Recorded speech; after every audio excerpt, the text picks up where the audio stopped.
Okay, Yamboneza. Ku mazina yanjye nitwa Uwigikundiro Meme Kelly. Turi kumwe namwe kuri uyu munsi kugira dukomeze gusangira hamwe aya majambo. Iyo impamvu umukobwa abona yuko umukunda. Umwigeme arakunda umuhungu amutemberana, amusohokana, nubwo atobagiye kumuha ibintu by'agaciro.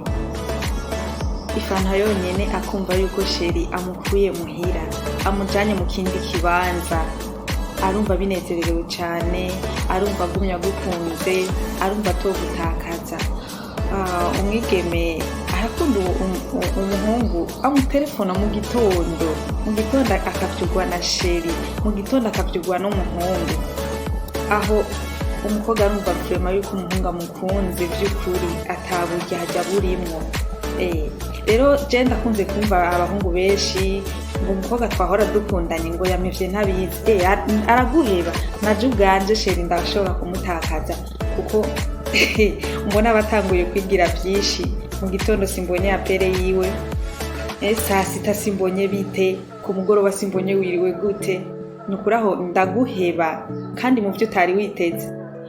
Umwigeme naho umukunda vy'ukuri hari ibintu bisabwa kugenda uramukorera kugira umwigarurire, kugira ntarabe hirya no hino. Abigeme ntidukunda ibintu by'agaciro.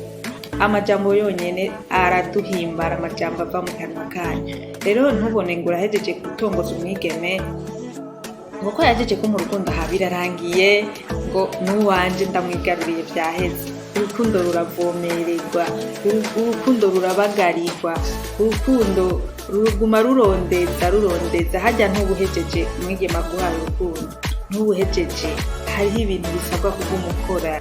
Umwigeme arakunda umuhungu amubwira imigambi yiwe yakazoza. Hari umuhungu usanga murakundanye ukwezi kumwe, amezi abiri, umwaka, nta migambi yiwe wumva. Ntakubwira ati sheri mfise umugambi uyu, sheri nashaka kugura imodoka kanaka, sheri nashaka kugura parcelle hana ndayubake minzi meze ku sheri. Urabona yuko ivyo bintu by'ukuri noshobora kubikora canke mpindure nkore iyindi project. Ivyo birahimbara umwigeme. Rero nta muhungu mushobora kuba mukundanye ntakubwira imigambi we yakazoza. Aho urumva vraiment ko nawe utaburi mu rukundo nyezina, urumva urukundo burimo kutagwishimiye. Umukobwa nugenda utamukorera ivyo byose ndi kumbabwira, umukobwa urashobora kumutakaza. Ariko ugiye umukorera ivyo byose ndi kubabwira, umukobwa umutima we wose uramwigarurira ku buryo ni nka kode ni nka kode uba washizemwo, ku buryo naho hoza umeze gute, afise iki, asa gute, afise amataya ameze gute, ntashobora kumugutwara. Umukobwa arakunda umuhungu amwongera amajambo y'urukundo, ya majambo amubwira cagihe ubwa mbere, ukaguma wongera kwa yandi. Aho mwigeme urakomeza kumwigarurira, kandi biraryoshe, birahimbaye kuba mu rukundo n'uwo mwahitanyemwo bikarangira mubanye ubwo akaramata. Biraryoshe cyane, biraryoshe kubana n'uwo mwakundanye kera, biraryoshe kubana n'uwo mwagiye mugiriranira ibiganiro, mugasanga bya biganiro nyene aho nyene biravuyemo kubana. Biraryoshe cyane. Umwigeme arakunda umuhungu amuganiriza, aguma amuganiriza, amwereka ko amwitayeho buri saha, buri segonda.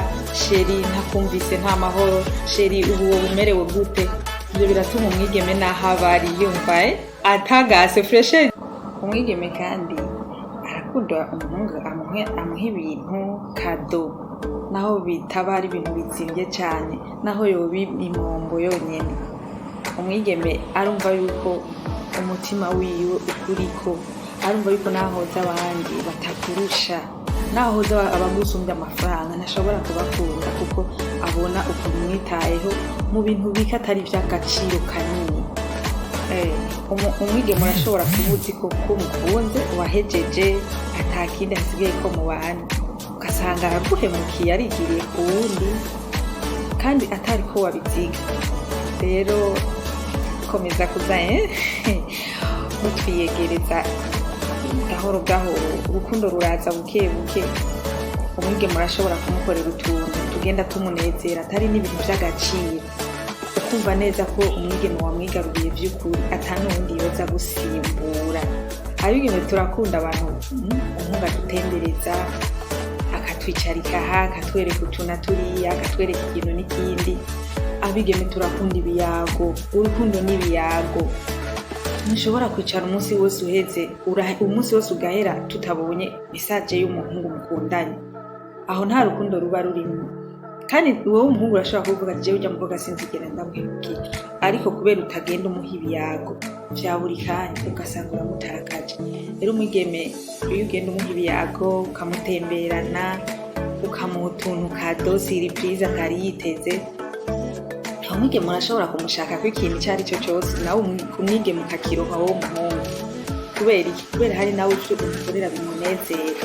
Rero hari n'igihe ushaka serivisi kanaka ku mwigeme kandi kuyigukorera bivanye n'ukuntu abona umufata akakuraho ati jewe ibyo nta n'ibyo ashoboye kandi yari abishoboye kubigukorera.